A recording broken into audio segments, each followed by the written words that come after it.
Hey YouTube, so today I want to talk about Elton John and what a sellout he is by going to Russia. But Brian said if I do a rant video, I'm not going to get any loving this weekend.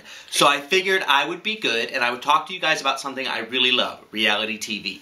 Okay YouTube, now that Brian's gone, I can talk to you about a topic that I really love, reality TV. Now I don't tend to bring up reality TV on this channel very much because we mostly deal with LGBT issues. But when it comes to reality TV and the way that LGBT people are representative, it's a real negative. I mean, every time there's a season, they bring up, LGBT characters that tend to have really negative traits.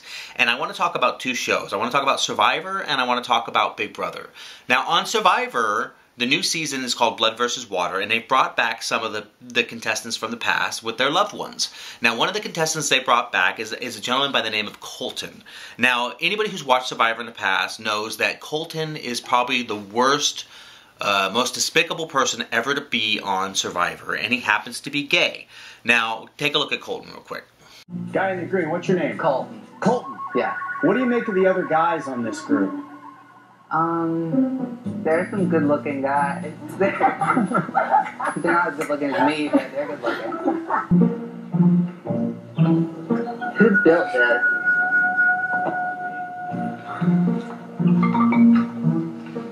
Colton today has done absolutely nothing. He's proved he's the worst person for our tribe. Again, Colton has snaked his way back to our damn camp. I don't know if he has more estrogen in his body than testosterone, but I swear, what a drama queen. We just don't need that energy. Like, go to your camp. I hated Colton. When Colton was on the season, he was racist. He was stereotypical gay when it comes to the way that Hollywood wants us to be perceived.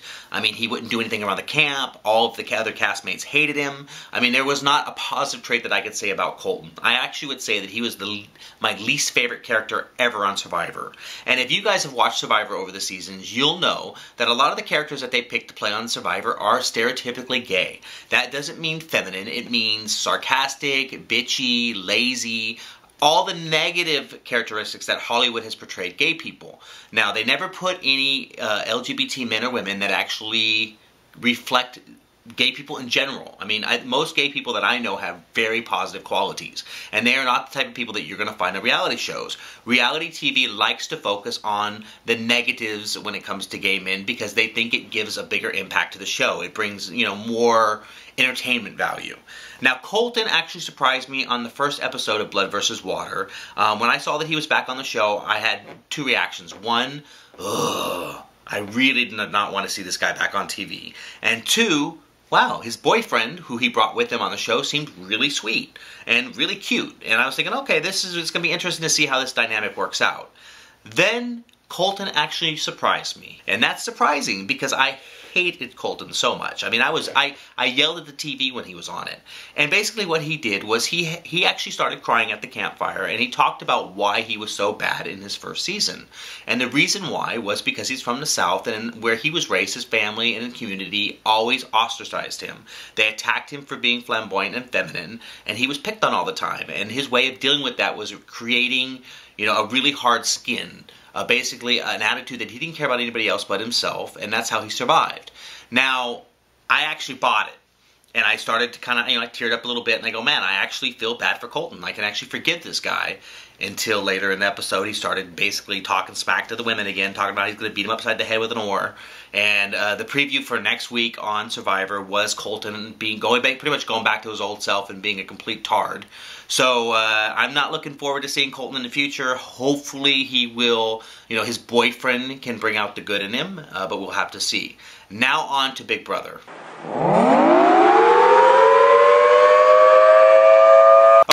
So I got the spoiler alert out of the way because every time I make a video like this, I get lots of comments saying, thank you for ruining the video, thank you for ruining it for me, I haven't had a chance to watch it.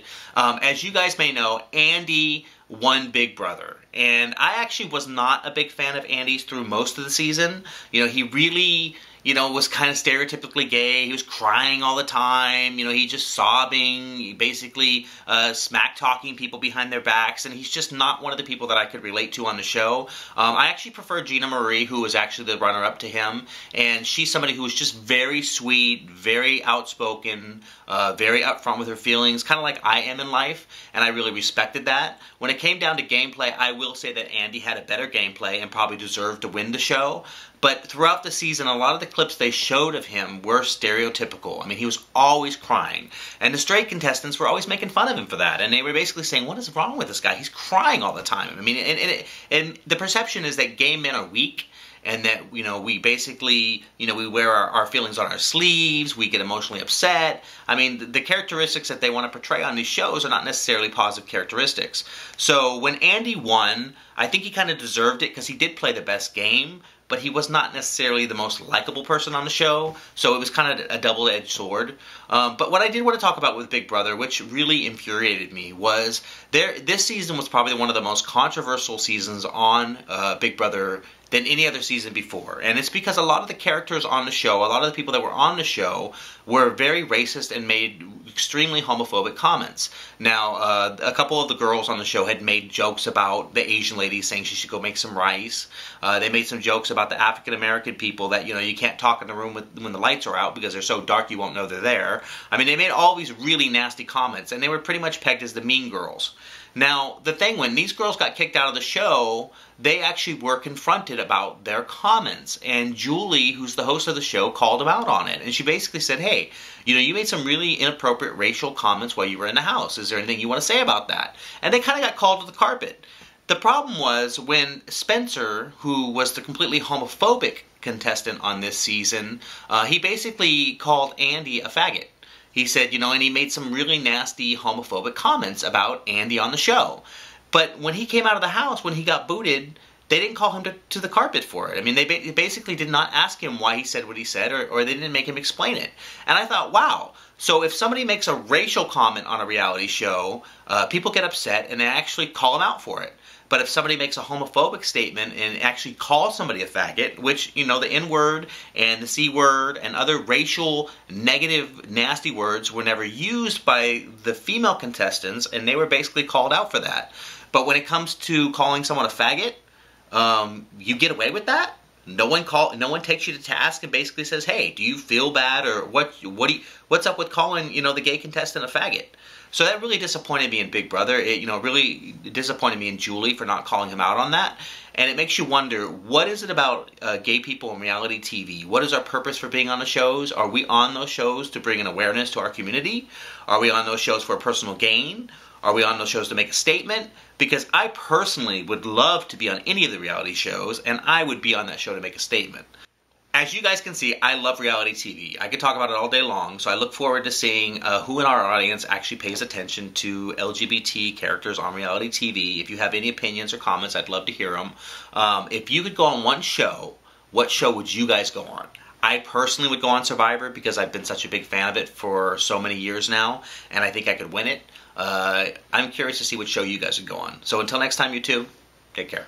And I believe that our love found its way through the current as the